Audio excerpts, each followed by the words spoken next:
네, 반갑습니다. 오늘 참 행복한 날입니다. 하나님께서 늘 우리에게 행복한 날을 주십니다. 그리고 우리는 그 날을 행복한 날이라고 정의를 내리면서 나아가게 될 때 우리의 고백대로 하나님은 행복하게 해 주실 것입니다. 그런 믿음이기 때문에 해도 되고 되지 않는 그런 선택의 모습은 있지만 선택한다면 하나님이 그에 대한 올바른 길로 인도하실 것입니다.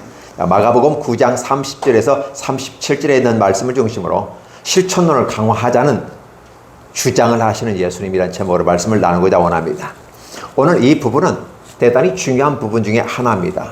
왜냐하면 사실 누가 크냐라는 제목이 이 설교 본문에서 나오게 됩니다. 그러니까 누가 크냐라는 부분, 아니 벌써 권력 싸움, 서열 싸움 이런 제목을 일부 때 나누었기 때문에 오늘은 바로 이 부분에서 중요하게 여기는 부분이 무엇일까? 주님께서 원하시는 부분과 제자들이 원하는 부분은 너무나도 다르다는 것이었습니다. 주님께서 원하시는 부분이 무언가? 그러니까 주님께서는 저와 여러분들에게 실천론을 강화하기를 원하는 겁니다. 늘 저는 주장하지만 우리에게 하나님은 믿음을 주셨습니다. 믿음을 주었다는 말은 우리가 하나님의 아들과 딸이 되었다는 말입니다. 그럼 아들과 딸이 된 우리들은 어떠한 삶을 살 거냐라는 것이 우리에게 요구되는 부분이에요. 그래서 하나님의 사랑으로 사는 것이다. 왜 사랑으로 사느냐? 믿음의 핵심을 깨어보니까 그 안에는 숨겨진 것들은 다 사랑이었다. 즉 언약궤를 저는 상징화시켜서 이 얘기합니다. 언약궤를 바라보면 그 언약궤 안에 세 가지 선물이 있어요. 하나는 만나를 당한 항아리. 만나는 없습니다. 항아리만 남았어요. 그리고 십계명 두 돌판이 있었고 아론의 쌍난 지팡이가 있었어요. 자, 이것을 우리에게 언약궤 안에 집어넣으라고 그랬습니다. 그렇다면 왜 그걸 집어넣었을까? 하나님은 사랑의 하나님이신데 우리에게 보이지 않아. 보이지 않는 모습 가운데서 자신을 드러내는 가운데 나는 사랑이기 때문에 나 행하고 가르치는 모든 것이 사랑에 기초한 거야 라고 가르쳐 주시면서 오늘 하나님이 저와 여러분과 함께 했다는 사실을 보여줍니다. 임마누엘 하나님으로 보여주시면서 내가 너를 어떻게 사랑하지 아니? 너희가 필요한 것이 무엇이? 먹고 마시는 문제 아니겠어? 그러면 내가 너희를 위해서 하늘에서 만나를 내렸어 라는 부분이죠. 그리고 너희가 고기를 먹고 싶어 하니까 하늘에서 메추라기를 내렸어. 그리고 너희가 목마르니까 내가 반석을 쪼개어서 생수를 내었어. 이런 걸 대표적인 상징물이 바로 만나를 당한 항아리에 있다. 그럼 이러한 것들은 뭐냐? 하나님의 사랑의 기초에서 너에게 준 것이다 라는 것이었어요.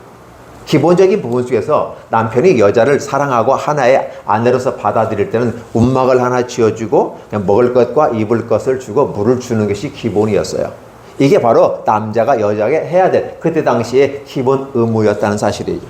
그러면 그러한 모든 것들을 직접 행하신 분이 누구시다? 하나님이다. 남편이 아내를 사랑하는 것처럼 그렇게 사랑했다라고 하는 것이 바로 만날 당한 항아리에 포함되어 있어요. 십계명은 뭐냐? 우리가 어떻게 삶을 살아갈 것인가라는 기준들을 제시하면서 하나님의 말씀을 따라 살아가고 사람을 따라 사랑하는데 하나님을 사랑하고 사람을 사랑하라. 그죠? 그래서 하나님과 사람은 사실은 동등한 위치에 있을 수 있겠으나 늘 항상 우아래가 있는데 하나님이 위고 인간은 아래다. 순서도 보면 1번부터 4번까지가 하나님의 모습을 먼저 언급함으로써 하나님의 유일한 사실을 언급하고 그 다음에 하나님이 지으신 가운데서 이제 부모부터 시작해서 이웃에게 사랑하라라고 하는 부분을 얘기하고 있는 거죠. 십계명도 결국은 사랑의 모습이었다. 그걸 구체화한 모습이에요. 이게 만날 당한 항아리는 하나님의 사랑을 직접 보여줬고 느끼게 해주었다면 십계명은 그것이 어디에 기초하여서 나가는가라고 하는 기준선을 제시해 주는 거죠. 이 기준선이 대단히 중요하고 그 기준선을 우리가 수용한다, 받아들인다. 어떤 조약을 하고 계약을 맺을 때는 계약서를 쓰게 됩니다. 그리고 계약서를 꼼꼼히 읽어봅니다. 또 특별 조항, 추가된 조항을 잘 살펴봐야 됩니다. 그래서 우리가 하나님과 우리 가운데 사랑이 어떻게 맺어졌는지는 십계명으로 규정해 놓고 있어요. 그래서 그 십계명을 잘 지키면 영생을 얻을 수 있다고 구약에서도 얘기합니다. 물론 십계명을 주신 목적은 죄인인 인간으로서는 지을 수가 없고 죄인인 인간으로서는 완성할 수가 없고 그래서 죄인된 모습 가운데는 이 십계명을 돌파할 수 있는 자가 없다라고 말하는 것입니다. 그 다음은 어쩌라는 말인가 했을 때 우리에게 메시아를 보내주면서 그 메시아가 이것을 돌파할 수 있다. 메시아가 이걸 완성할 수 있다. 그래서 십자가에 죽으시고 다 이루었다라고 하시면서 다른 복음서는 율법의 마침이 됐다라고 찍어 놓으면서 완성을 해주시는 분이에요. 그러니까 주님께서는 결국 우리를 사랑하셨다는 표현을 쓰게 되는 겁니다. 그래서 십계명 그 자체가 하나님 사랑과 이웃 사랑으로 또 가르쳐 주시는 걸 바라보면 여전히 우리는 사랑의 모습 가운데 꽃 피우고 있었다. 초창기부터 지금에 이르기까지 기독교는 꽃 피워왔고 활발하게 일어났습니다. 특히 대한민국에서 더 멋있게 일어났습니다. 그러나 유럽이 그렇게 기독교의 문화를 꽃 피웠지만 그들은 이제 추락해가는 그 모습 가운데 보여지고 미국을 거쳐서 한국에 왔는데도 불구하고 여전히 한국에서도 추락의 길로 걸어가는 것처럼 느껴집니다. 왜 그랬을까를 생각해 봅니다. 왜 그랬을까? 하나님께서는 왜 믿음과 사랑과 소망을 우리에게 주셨고 이걸 기독교의 세 가지 보배라고 이야기했는데 왜 요즘의 교회에서는 그런 것들을 이야기하지 않는가라는 부분이에요. 특별히 소망과 인내를 약화시키고 있는 거죠. 그냥 이 땅에서 우리가 즐겁고 재미있으면 되는 겁니다. 사람을 위해서 존재하는 기독교처럼 봅니다. 예, 맞습니다. 기독교는 사람을 위해서 존재한 겁니다. 그러나 하나님 앞에서의 사람이지 하나님 없는 상태에서 사람을 위한 존재가 아니란 사실을 우리가 이해를 먼저 해야 되는데 때로 다른 일반적인 종교들처럼 기독교도 여전히 사람을 위한 종교로 여겨지고 있는 것입니다. 사실은 하나님을 위한 교회입니다. 하나님을 위한 교회. 그것이 곧 인간을 위한 교회라고 하는 부분을 연결시켜서 생각을 해야 되고 인간만을 위한 것은 아니다. 따라서 우리가 어떤 예배를 하든 찬송을 하든 간증 집회를 하든 어떤 페스티벌을 하든 아니면 선한 일을 하든 간에 중요한 하나님 앞에서라는 단어가 늘 따라와 줘야 됩니다. 근데 하나님이 없이 하게 되면 어떤 문제가 발생하는지 우리는 다 알고 있습니다. 인간이 왕이 되고 인간이 이 땅의 주인인 것처럼 그래서 합니다. 그러나 하나님이 예수 그리스도 통해서 우리에게 가르쳐 주신 것은 너희가 이 땅의 왕인 것처럼 살아가는지 모르지만 진정한 왕은 하나님이시다는 걸 가르쳐 주시고 그 왕을 너희가 모셔드릴래? 달리 말하면 새로운 어떤 권력 구조 속에서 왕으로서 같이 있다가 새로운 왕이 이 나라를 정복하게 되면 이 사람은 신하로서 강등이 됩니다. 왕족으로는 아니도 휴족으로 인정해 주긴 주지만 왕에서 내려오게 되고 그리고 새로 등극한 왕을 주권으로 모시는 것이 기본 세상의 원칙이에요. 그렇다 보면 하나님이 이 땅에 내려오셔서 그의 보내신다 예수 그리스도를 통해서 새로운 나라를 펼쳐갔을 때 사람들은 어떤 모습이에요? 왕으로서 살아가는 자신들의 모습을 내려놓는 작업들이 필요한 겁니다. 근데 여전히 내가 왕으로 살아가면서 하나님과 동등한 레벨에 있는 것처럼 얘기하면 어려운 거죠. 내가 그렇게 하려면 하나님을 내가 정복하고 하나님을 돌파해야 됩니다. 근데 하나님 우리를 돌파하셨어요. 무엇으로 돌파하셨어요? 사랑으로 돌파하셨고 우리는 그 사랑에 감복해서 우리는 무릎을 꿇는 자세가 됩니다. 그래서 우리는 무릎 꿇고 주님께서는 위에 앉으시고 우리는 나는 손 들었습니다. 항복합니다. 그리고 우리는 회개합니다. 이게 기본 그림이 그려지고 난 다음에 그리한 다음에 우리는 어떻게 당신에게 충성을 할까요? 라고 물어보는 것이죠. 그랬을 때 내가 너를 이렇게 이끌어갈 거야 라고 말해서 제시해 줬던 것이 십계명인 거죠. 그런 모습 가운데 우리에게 아론의 쌍난지팡이가 함께 다가옵니다. 아론의 쌍난지팡이는 어떤 모습이었어요? 바로 저와 여러분들에게 목자로서의 끝까지 견디고 인내할 수 있도록 길을 열어주신 목자상을 보여주는 겁니다. 그래서 아론은 다 대제사장입니다. 대제사장이지만 하나의 목자상을 주는 거죠. 지팡이라는 개념은 항상 두 가지가 있어요. 지팡이와 막대기가 있어요. 지팡이는 우리를 이끌어 가신다고 보시면 되는 것이고 막대기는 무기 기능을 감당해서 목자가 양을 칠 때 일이나 늑대나 곰과 싸울 때 막대기를 갖고 싸웁니다. 그러니까 아마 막대기가 좀 길어야 되겠죠. 그래서 이게 찔러 하면서 물러칠 수 있고 때려칠 수도 있고 왜? 나를 보호하기 위해서는 막대기는 긴 것처럼 되어야 되는 것이고 이거 지팡이는 내가 이 손 안에서 한 1m 수준에서 이렇게 있고 앞에 좀 구부러진 것처럼 보여야 됩니다. 왜냐하면 양이 잘못된 갔을 때 목 잡고 이리 와. 그게 아니야. 그쪽 가면 낭떠러지기야. 이게 땡길 수 있는 어떤 그런 것들을 보게 되는 것이죠. 그래서 주님께서 결국 이 세 가지를 집어넣으면서 나는 너에게 끝까지 목자가 될 거야. 그래서 시편 23편에 여호와는 나의 목자시니 내게 부족함이 없으리로다 라고 하는 것을 생각한다면 하나님이 주신 것을 더 은혜롭게 우리가 받아들이지 않을까를 생각해 봅니다. 이러한 모습 가운데 우리를 하나님 살게 해 주시는 거죠. 이러한 과정 속에서 오늘 이 본문에 보면 예수님께서 내가 너를 위해서 함께 가겠다, 너와 함께 동행하겠다 라고 하는 부분을 속에서 하는데 예수님이 후반부에 넘어가면서부터는 이제는 어떻게 돼요?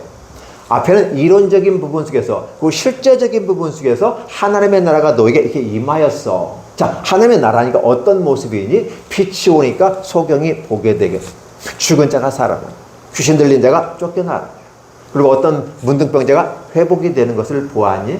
자, 문제는 뭐냐면 너희는 한 가지 기적을 보았지만 나는 너에게 보여주고자 원하는 것은 그 한 가지 기적의 미라클이라고 하는, 미라클스예요. 미라클이라고 하는 그 단어가 너에게 보여졌지만 그래서 재밌고 신나고 와 신기하고 놀라워라고 말하지만 나는 귀신 들린 사람이 귀신 내어 쫓겨 나갔을 때 자유함을 입었을 때 그 모습 어떤 모습인지 아니? 중풍병자가 이 손이 마비된 자가 이것이 회복이 되어져서 지팡이 짚거나 아니면 움직이지 못하는 전신마비 있는 사람 같은 경우 걷는다는 것이 어떤 기쁨인지 아니? 그렇죠. 보지 못하는 자가 보았을 때 그 느낌이 어떤 건지 아니? 열병이 떠났을 때 어떤 기쁨인지 아니? 라는 거예요. 그러니까 하나님의 나라가 그들 가운데 마음속에 임하는 것을 보아라는 건데 우리는 뭘 봐요? 자꾸 와 놀라운 기적이야 이적이야 이것도 보고 저것도 보고 와 주님. 그래서 주님은 많은 기적을 행할 수밖에 없는 구주가 되었어요. 너무나도 많이 하다 보니까 하늘에 기록하기에도 하늘이 부족할 정도였다라고 하는 거였어요. 그러면 우리는 많은 기적의 종류가 중요한 게 아니라 그 기적을 체험하는 사람에게 임한 하나님의 나라를 바라보는 것은 어떨까? 또 다른 관점 속에서 이렇게 접근해보면 진정으로 하나님의 나라가 그에게 임하였구나라는 사실을 알게 되죠. 그리고 하나님의 말씀을 가르쳐주고 그대로 행하라고 하시는 것입니다. 그러면 하나님의 나라는 어떻게 왔다? 빛으로 왔다라고 하고 그래서 밝은 빛을 어둠에 있는 자들이 빛을 바라봤다라고 구약에 기록되어 있던 것을 바라보면 결국은 예수님을 만나서 하나님의 나라가 임하였다고 하는 것은 빛이 내게 임하였구나. 내 삶의 동기부여가 되어지고 내가 살아야 될 이유를 찾는구나. 그동안 육신의 한계 속에서 갇혀 있어요. 육신의 한계 중에서 장애를 겪고 질병이라는 장애 아니면 환경이라는 장애, 경제라고 하는 장애, 신분이라는 장애가 우리가 얼마나 억제고 있는지 몰라요. 때려보면 이조 왕조가 망한 것이 잘된 것일 수도 있다고 말하면 이때 당시 일본에 의해 침략당했기 때문에 좀 안 좋지만 그러나 오늘 저와 여러분들에게 보면 그 나라가 멸망하고 그 과정이 아픔의 과정이었지만 그리고 오늘 이 대한민국 자유의 대한민국이 됐다고 하는 것은 너무 행복한 것이었어요. 왜? 사회적으로 육체적으로 신분적으로 경제적으로 옥진 이런 모습 가운데 있는 우리들이 자유함을 얻은 것이기 때문에 그렇죠. 그래서 일본의 압제 속에 있을 때 미군에 의해서 결국은 원자폭탄으로 말미암아 무조건 항복을 통해서 대한민국이 해방되어졌다는 사실은 너무나 깊은 거예요.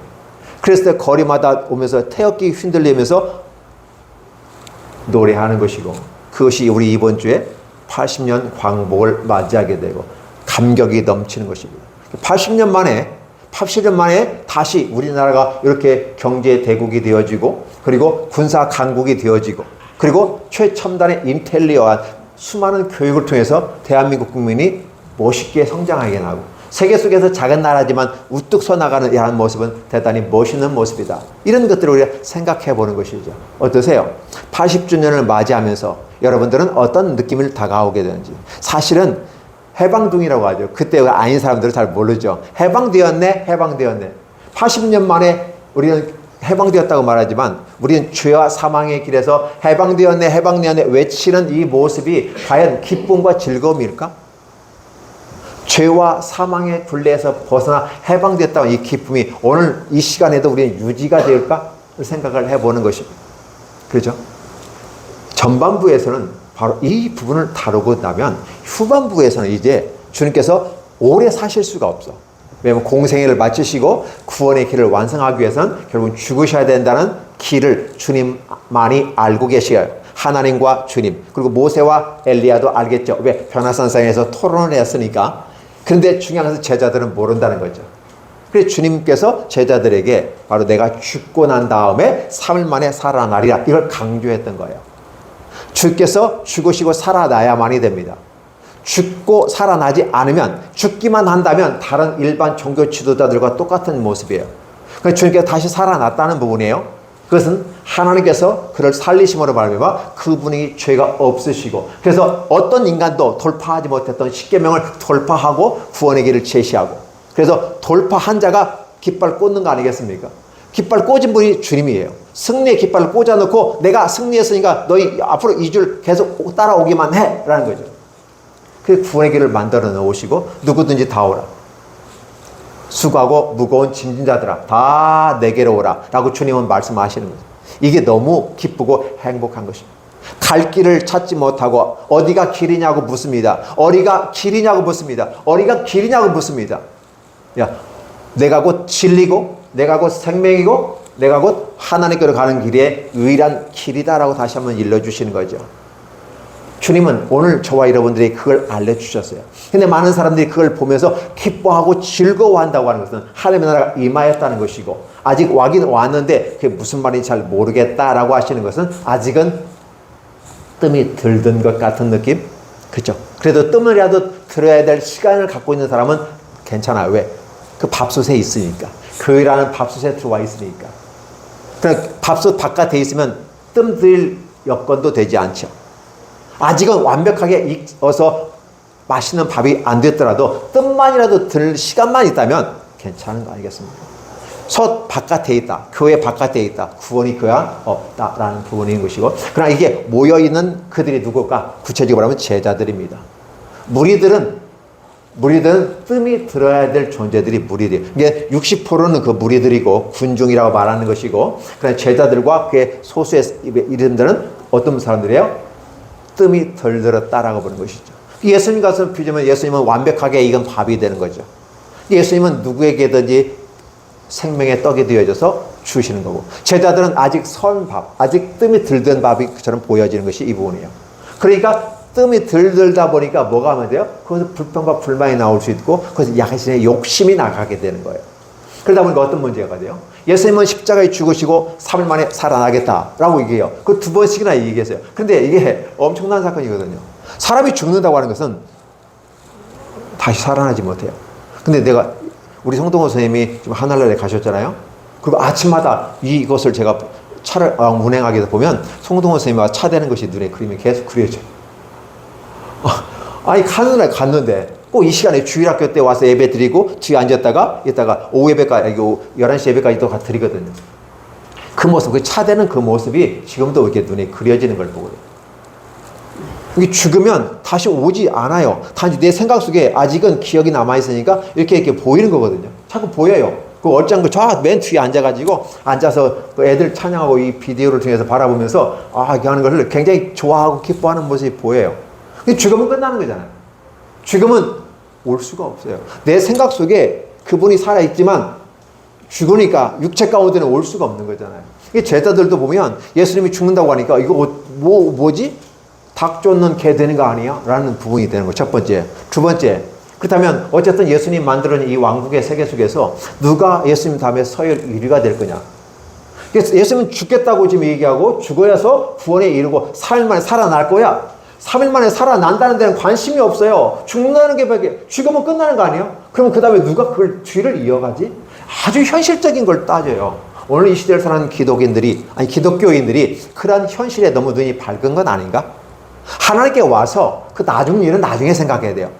막 자꾸 따질 수도 있는데 따지는 것도 좋아요. 따져야 되는 거니까 분명한 거예요. 왜? 신앙의 위치에서는 따집니다. 그러나 종교의 입장에는 따질 필요가 없어요. 그냥 믿고 따라가면 되는 겁니다. 그 나중은 어떻게? 나중 일은 나중이야. 미래 사건이야. 그냥 가면 돼요.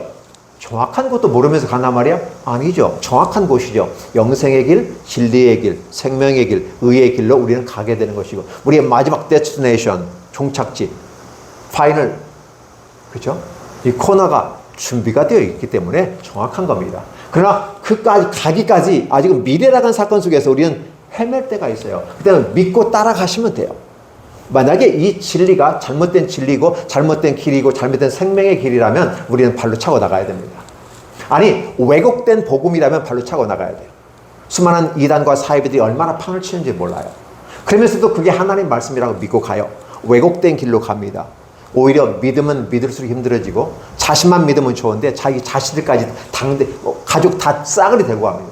문제는 자신은 지옥에 가요. 자기 선택이니까. 자식들은 따라간 자식들은 어쩌라고. 그럼 그 자식들은 그게 왜곡된 건데 왜곡을 진리를 믿고 따라간다면 얼마나 무서운 사건이 발생하는지. 그래서 마지막 때가 더 가까웠다는 말이 실감나게 느껴지는 것입니다. 차라리 깔끔하게 천국, 지옥 딱 하면 좋은데 천국도 아니고 지옥도 아니고 애매모호한 사람들이 있는 것 같아요. 그러니까 오죽했으면 저 로마 교회에서는 그 연옥을 간다 이런 식의 표현하고 천국과 지옥의 중간에 연옥이라 얘기가 약간 야리꾸리하게 지금 이렇게 표현해. 종교성을 갖고 야리꾸리하게 표현해요. 종교는요 별소리를 다 해도 괜찮아요. 그러니까 신앙은 별소리 하면 안 돼요. 분명하고 정확한 거예요. 천국과 지옥이 분명히 나눠지는 걸 신앙이고 거기다 사이에 뭘 집어넣는 것을 종교로 바라보시면 돼요. 여러분이 세상을 바라보고 다른 종교를 평가하고 할 때 우리가 기독교를 바라볼 때도 이게 종교적인 기독교냐 신앙적인 기독교냐 구별해 볼 수 있는 게 대단히 중요한 거예요. 여전히 뜸이 들여야 될 이 제자들이 여전히 가서 누가 먼저냐 이게 한번 일부 예배에서 그게 있어요. 제자들이 논쟁을 했어요. 무슨 논쟁을 했을까요? 우리가 상상을 한번 해보세요.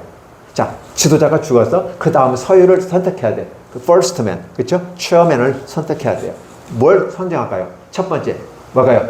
누가 제일 먼저 들어왔냐? 그렇죠? 누가 제일 선배냐? 입사했냐? 그죠? 그 다음에 누가예요? 누가 다음에 의중을 갖고 있느냐?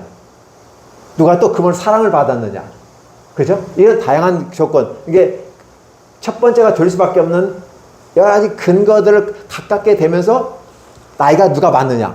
누가, 그렇죠? 먼저 믿었느냐? 누가 더 사랑을 받느냐? 그러면 요한 같은 경우는 사랑을 많이 받았기 때문에 요한이 돼야 되는 거고, 베드로는 어떻게 해야 돼요? 두 번째 믿었잖아요. 그죠? 사실 안드레가 먼저 소개했잖아요. 그죠? 그럼 안드레가 지금 돼야 되는 거거든요. 안드레가 될 것이냐? 안 하는 것이죠. 아니면 번개와 같이 막 성질 급한 놈이 돼가지고 해야 될 거냐? 그렇죠? 이렇게 우리는 생각해 보는 거죠. 결론이 없어요. 문제는 뭐냐면 예수님 아직 안 죽으셨거든. 안 죽으셨잖아요. 단지 뭐냐면 제자들에게 그렇게 일이 앞으로 진행될 거고 나는 그를 위해 준비할 거야. 그리고 나는 결국은 죽음에 이르고 이 상황 후에 너희들은 어떠한 모습으로 많은 이 제자들을 또 이끌고 갈 것이냐라고 하는 부분을 제자들에게 지금 주지시키고 어떻게 가야 될 것인가를 얘기하고 있는데 딴 얘기하고 있어요. 그러니까 참 동쪽에서 문을 열었는데 서쪽이 답답한 거죠. 그게 동문서답이 되는 겁니다. 동쪽에서 문을 열었어요. 동쪽에서 문을 열었어요. 서쪽이 답답해요. 아니 문을 열었으면 이쪽도 시원해야 되는데 우리 동문서답이 그렇게 답답한 것을 얘기하는 거죠. 이런 모습을 보면서 주님께서 이제 진정한 하나님의 나라는 가르치고 보였고 기적과 능력을 보여줬지만 너희들이 바라보는 하나님의 나라 이제 예수님이신 메시아로서 하나님의 아들로서 보여준 하나님은 복음의 시작을 가르쳐줬고 복음의 말씀들을 제시해줬고 그래서 하나님이 자신이고 자신의 죄 사는 권세가 있고 하나님 도원하신 자 메시아로서 영생을 주시는 그리스도다라는 걸 보여줬다면 그걸 바라보는 제자들의 모습 가운데 하나님의 나라는 그걸 어떻게 살아낼 것인가 어떻게 실천을 할 것인가 사회복지에서는 실천론과 실천 기술론이 있어요. 그래서 어떻게 하면 실천을 할 것인가라는 기분은 더 기술적으로 더 전문적으로 해볼 수 있을까를 만드는 게 실천 기술론이 있단 말이에요. 그러면 기독교에는 실천론이 없는 것처럼 보여져요. 사실은 기독교가 약한 부분이 그런 부분이에요. 그래서 신학 공부할 때도 복음 실천이라는 그래서 이런 부분이 참 필요하지 않을까라는 생각을 해보게 되는 것입니다. 그러면 실천론을 강화시키는 주님의 모습 주님께서 무엇을 얘기합니까? 자 좋다 너희가 토론하는 과정 속에서 누가 크냐고 따진다. 자 먼저 온 놈 그래요. 먼저 온 놈이요. 그죠? 또 하면 나이가 많은 분 아니면 주님의 사랑을 많이 받은 사람 아니면 성질 급한 사람 아니면 리더십 있는 사람 아니면 돈이 많은 사람 누가 12제자 중에서 의장이 돼 체어맨이 됐으면 좋겠습니까? 예수님이 안 계시다고 생각한다면 근데 주님께서는 그게 먼저 와도 그게 문제가 되지 않는다. 나이가 많아도 문제가 되지 않는다. 사랑을 많이 받든 덜 받았든 돈이 많든 적든 아무 상관이 없다라는 것이에요. 문제는 뭐냐?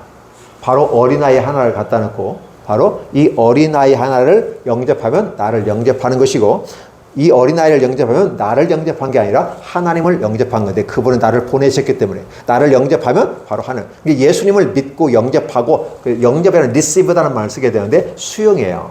받아들이는 거거든요. 그럼 하나님을 이게 어린아이를 사랑하고 그 안에 사랑을 실천해 간다면 바로 예수님을 우리가 받아들이는 것이고 그 예수님은 곧 하나님이죠.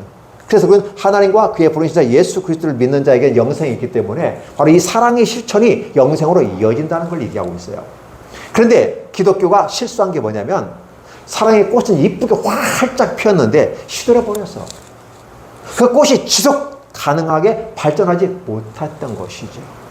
그게 소망과 인내라고 하는 부분 속에서 하나님이 우리에게 준 비밀이에요.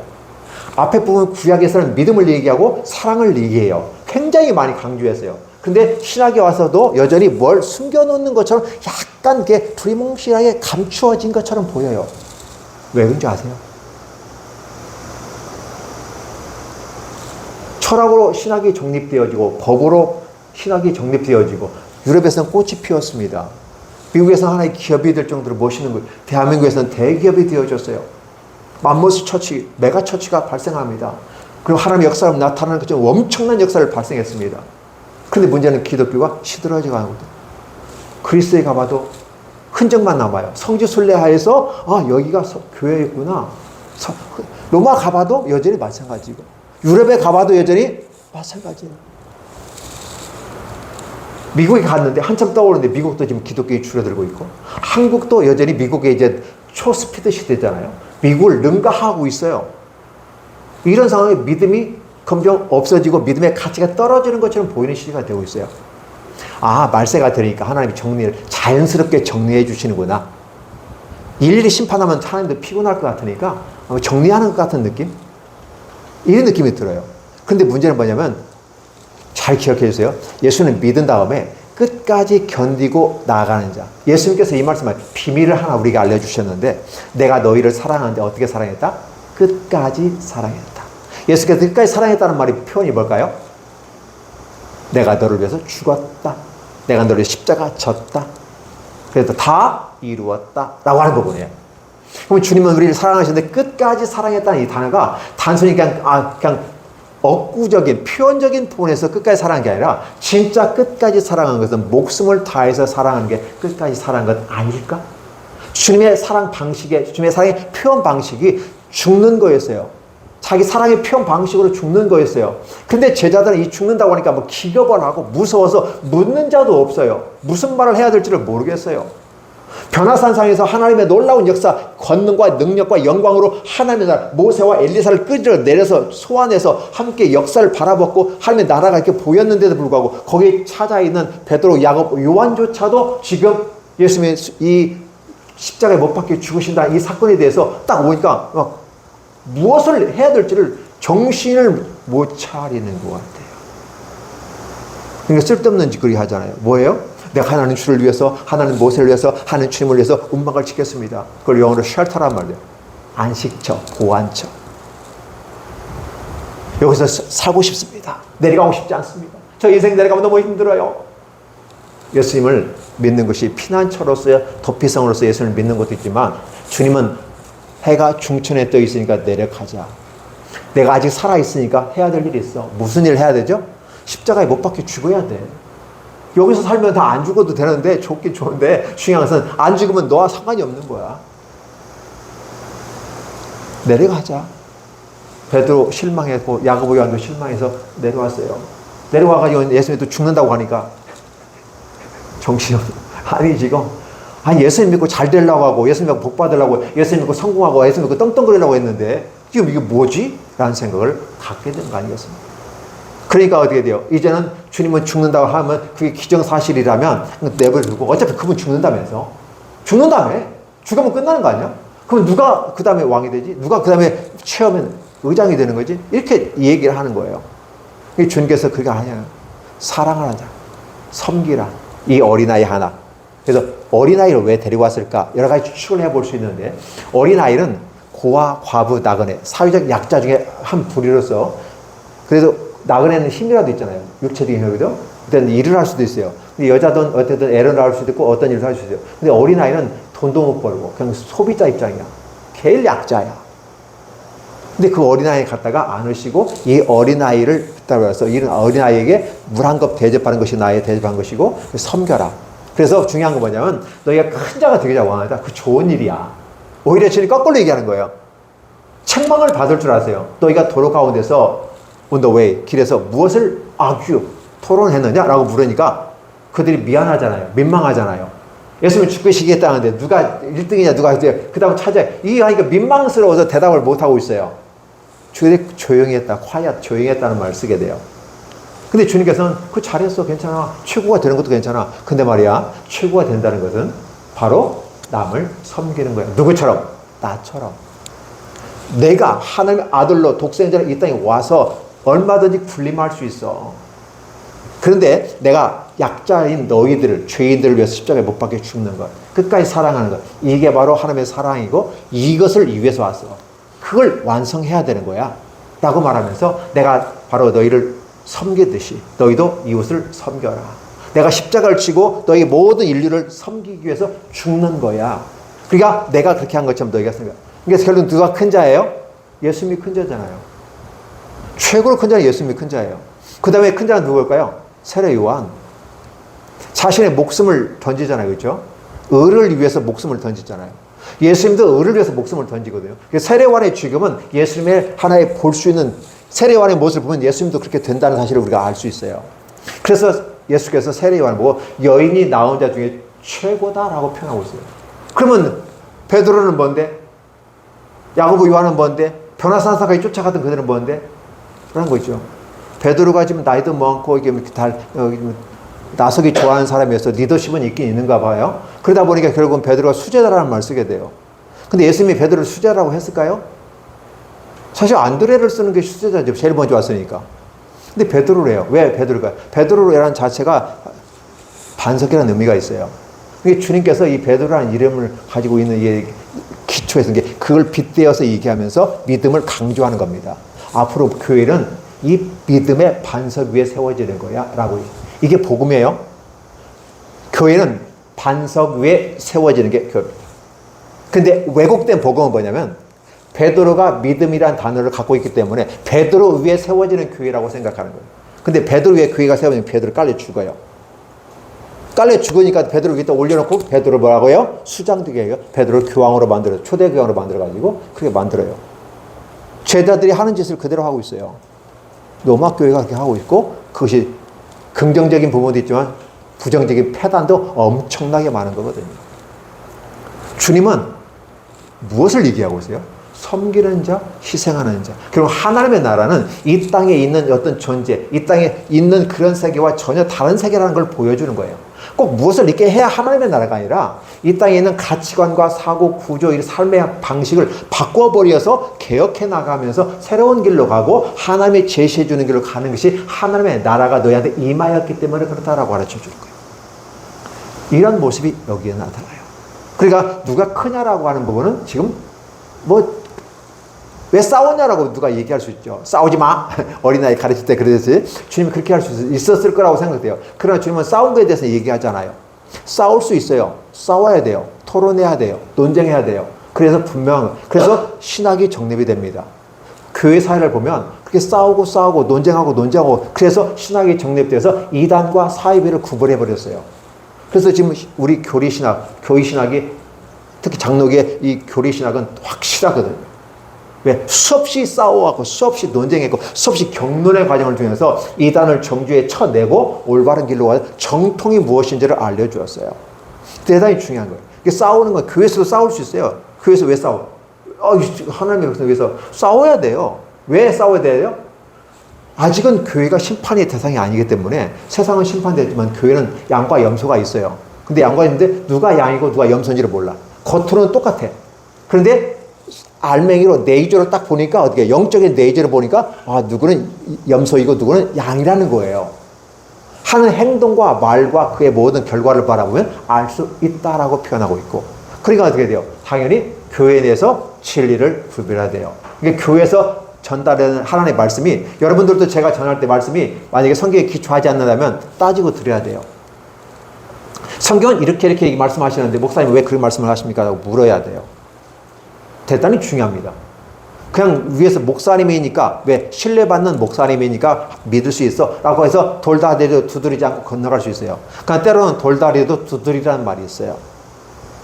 우리 목사님이 읽은 성경의 구절에 기초해서 어떻게 말씀했는데 그게 일리가 있고 논리적이고 진리에 이르러서 예수님과 하나님으로 귀결되어지면 그건 정상적인 설교고 괜찮은 거예요. 그렇지 않고 예수님 말고 누가 왕이 되고 누가 먼저 오고 그러면서 자기를 드러내고 욕심이 드러내는 거라면 그건 잘못된 거예요. 이단 사이비가 될 수 있고 종교가 될 수 있고 악화되는 거죠. 주님께서 그것을 오늘 여기서 가르쳐 주시는 거예요. 저와 여러분들의 모든 모습 가운데서 한번 생각해 보셨으면 좋겠어요. 하나님은 누가 크냐라고 하는 부분에 집중하기보다는 바로 사랑을 실천한 실천론을 강화하면서 하나님의 나라는 바로 그 사랑에 있다. 사랑을 감싸고 있는 게 믿음이고 그것이 꼭 피워야 되고 그 깨져버리는 모습이 예수께 십자가에 죽으시면서 깨져버리는 것은 깨져버린 다음에 사랑이 꽃 피우는 까지는 좋았어. 지금까지는 좋았어. 그런데 문제는 끝까지 그 꽃을 피워갈 수 있겠느냐? 사랑을 실천해 갈 수 있느냐? 라고 오늘 저와 여러분에게 물어요. 그렇죠? 이것이 우리의 숙제입니다. 이것이 감추어진 비밀 중에 하나라고 볼 수가 있어요. 여러분 모든 설교들을 다 보세요. 참고 견디고 농부의 인내를 배우라는 설교가 많이 없어요. 어떻게 하면 복받고 잘 살고 행복할 것인가? 어떻게 하면 우리가 성공할 것인가? 어떻게 우리 공동체가 잘 나갈 것인가? 이 땅에서 천국은 있든 없든 관계없다는 거예요. 지금 여기에서요. 근데 성경은 그게 아니라 나중에 인내와 소망으로 참고 견디는 이 모습이 한국교회에 필요하다. 목사도 필요하고 성도들도 필요하다. 그렇게 해서 결국은 누가 남는 자를 통해서 하나님이 다시 교회를 세울 거다. 라는 사실을 일러주면서 누가 렘넌트 남아있는 자, 남은 자인가? 힘들고 어려운 상황 속에서 끝까지 믿음을 지킨 믿음에 고수하는 사람들이 있어요. 그분들이 기독인이라고 말하는 것이고 그냥 일반적으로 가는 사람은 기독교인이라고 우리는 해볼 수 있습니다. 저는 여러분들이 기독교인이 아니라 기독인이 되기를 원하고 믿음 안에서 주님의 말씀이 여러분에게 강력하게 임하기를 간절히 소원해 봅니다. 기도하겠습니다. 하나님 감사드립니다. 무한한 사랑과 은혜 가운데 우리를 이끄시는 주님을 찬양합니다. 영광을 받아주시고 풍성한 은혜가 넘치게 하여 주옵소서. 오늘 예배 참석한 주의 종들 머리 위에 가정 위에 인생 위에 계획하는 것들 위해 세상 사람이 바라는 모든 먹고 마시고 입고 자고 자동차를 몰고 하는 모든 것에 관심이 있는데 이 일을 먹은 것보다 주님의 나라에 관심을 가지고 주의 나라와 일을 먼저 찾음으로써 주께서 우리의 필요한 것들을 다 공급하시는 놀라운 역사가 있게 하여 주시옵소서. 오늘도 실천론을 강화하시는 주님의 말씀을 듣고 실천해 보겠습니다. 사랑을 실천해 보겠습니다. 가깝게는 내 부모님을 사랑하고 내 형제들을 사랑하고 내 이웃을 사랑합니다. 내 직장의 동료들을 사랑합니다. 우리 클라이언트들을 사랑합니다. 하나님 또 바깥에서 기독교를 향해서 욕하고 있는 저들까지도 사랑하면서 사랑을 실천해 나가는 아름다운 멋진 복지 실현이 되어지도록 하나님 축복하여 주옵소서. 이로 말미암아 우리 주님의 마음에 흡족하게 보시고 사랑을 넘치게 충족하게 풍성하게 주신 하나님의 놀라운 은혜가 오늘 우리 모두 가운데 있기를 예수님의 이름으로 축복하며 기도하옵나이다. 아멘.